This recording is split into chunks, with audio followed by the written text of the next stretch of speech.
Irony is a common device in fiction writing and in real life, and sometimes it's hard to separate the two. Here's someone who met a fate that was so ironic, you have to wonder if it ever happened at all. The subject of our story is a man who believes in luck. If you're lucky today, man. He's an avid player of the lottery. You gonna be the lucky one today? Like clockwork, he drops by the same convenience store every week to wager on the same lucky numbers he's been betting on for years. The clerk knows the routine and wishes him good luck on tonight's lotto spin. All right, thanks, man. Good luck. All right, thanks. Thank you, and good luck. And tonight's lucky lotto numbers are... But that night, as usual, the numbers just don't come up. Oh well, better luck next time. Hey, Mike, how are you? What's up? Except in this account, the next time our gambler comes to the store, he's in a major hurry. I'm in a hurry. What you got? 9.55? He quickly buys a handful of items and is impatient to hit the road and get home. Would you like a bag?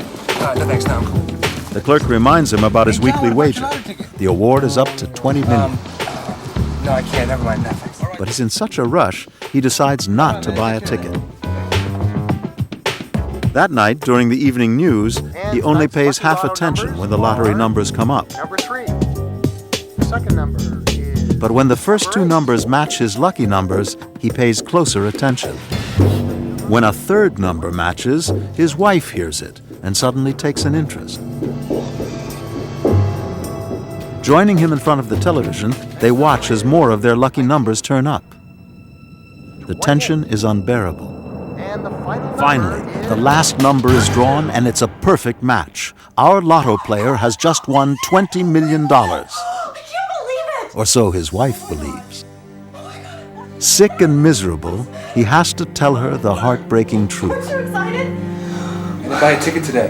What? He didn't buy a lottery ticket today. You didn't buy a ticket? They've won nothing. That's all you have to do. His wife is in Buy a shock, ticket and you didn't buy one. and then goes into a rage. All you have to She do is rails buy one against him ticket. for all the money he's wasted over the years betting on the lottery, only to miss out on their one lucky day. Disgust me. Oh, this is typical of you! You are unbelievable. She storms away, leaving our gambler in a pit of depression, grappling with the fact that he's blown the biggest opportunity of his life. The wife continues to stew over how close they came to the riches of their dreams, not believing her husband's stupidity. Then, she races into the den to discover her husband could no longer live with himself. Today, his luck ran out. A tragic episode. But is it fact or fable? This is a story about people who will kill themselves for the slightest reason, despite the fact that their circumstances in life haven't really changed. But in fact, people kill themselves all the time for reasons we might consider frivolous or trivial. We kill ourselves over not getting rich. We kill ourselves about not having our love responded to. We kill ourselves about not becoming rock stars. But suicide over missing a shot at the lottery? Could that be for real? The legend suggests a reaction to losing that's so extreme, it's a little hard to believe. I didn't buy a ticket today. After all, in gambling meccas like Las Vegas, losing big is a daily event. This entire city of dazzling lights and thrilling action is financed by the losses of the 38 million people who visit every year. And yet, to look at the place, most of them seem to have a pretty good time, whether they win or lose. Rather than creating depression, gambling comes off as an exhilarating pastime. This despite the fact that the odds are always in favor of the house. The science of gambling, which was now referred to as gaming, has come a long way. There's a complete utilization and dependence on technology to generate the statistics that allow the casinos to be sure of a win. Yet the crowds keep right on coming, and most of them are not like the problem gambler of legend. Normal lottery gambling is basically somebody who buys a ticket once or twice a week. However, problem gambling means that people become preoccupied with how many tickets they're going to buy, what the numbers are going to be. Some of the signs that somebody may need help with their gambling would be an excess amount of time being spent on the activity, excess money being spent, change in attitudes. The family may find them becoming more distant or argumentative and sometimes irritable when they're not gambling. I don't think it's peculiar to American culture. I don't think it's peculiar to a culture that spends billions of dollars playing the tables in Las Vegas. Gambling has been going on for a very long time in an awful lot of cultures. And in fact, the basis of the lottery legend is found in a true account from England.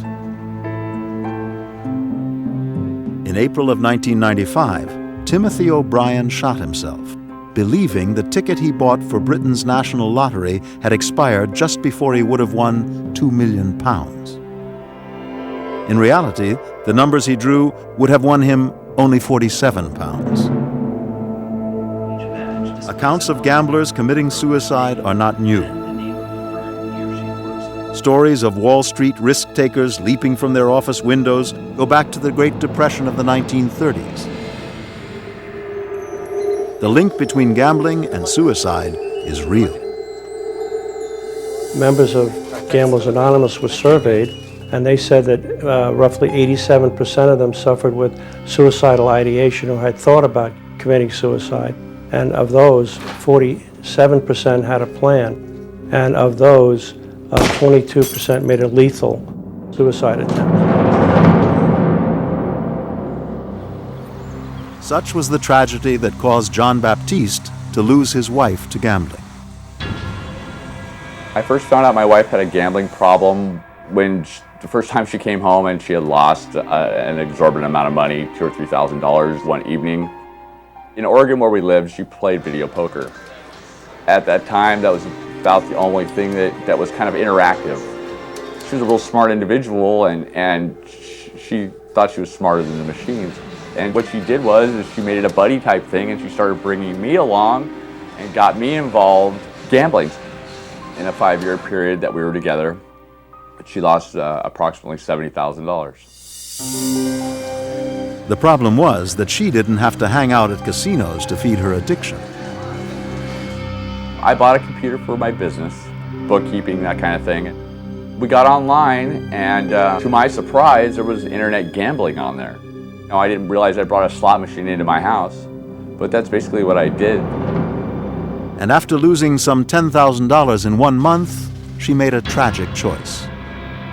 I came home from work and I found her with the garage door closed and the engine running in her car. She was inside it. She had taken 40 Vicodin prior to getting in the car. And by the time I found her, she was dead. These accounts demonstrate that the legend of the lottery loser is mostly true, and it carries an obvious moral. The message that I think that I get out of the whole story is the fact that no amount of money in the world is worth taking your life over. The victim in this legend had only one life, but the victim in another legend has not.